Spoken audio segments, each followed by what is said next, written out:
పురాణ ఇతిహాసం రామాయణాన్ని కించపరుస్తూ నాటకం వేసిన విద్యార్థులకు ప్రతిష్టాత్మక ఐఐటి బాంబే విద్యాసంస్థ భారీ జరిమానా విధించింది. ఒక్కో విద్యార్థికి ఏకంగా 1,20,00,000 చొప్పున ఫైన్ వేసింది. మరో నలుగురికి ఒక్కొక్కరికి 40,000 ఫైన్ విధించింది.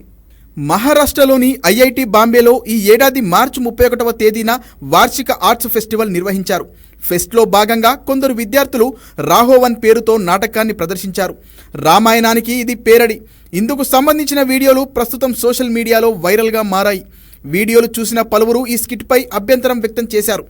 నాటకంలో భాగంగా విద్యార్థులు ఉపయోగించిన భాష, హావభావాలు అనుచితంగా ఉన్నాయంటూ విమర్శలు చేస్తున్నారు పలువురు. మత విశ్వాసాలను దెబ్బతీసేలా ఈ స్కిట్ ఉందంటూ ఆగ్రహం వ్యక్తం చేశారు.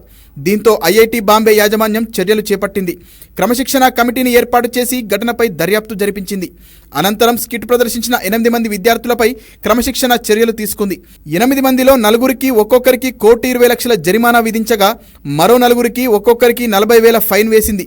దీంతో పాటు హాస్టల్ నుంచి డీబార్ చేసింది. మరో నెల రోజుల్లోగా ఈ జరిమానా చెల్లించాలని తేల్చి చెప్పింది. ఈ నిబంధనల్ని ఉల్లంఘిస్తే మరింత కఠిన చర్యలు తీసుకోవాల్సి ఉంటుందని హెచ్చరించింది.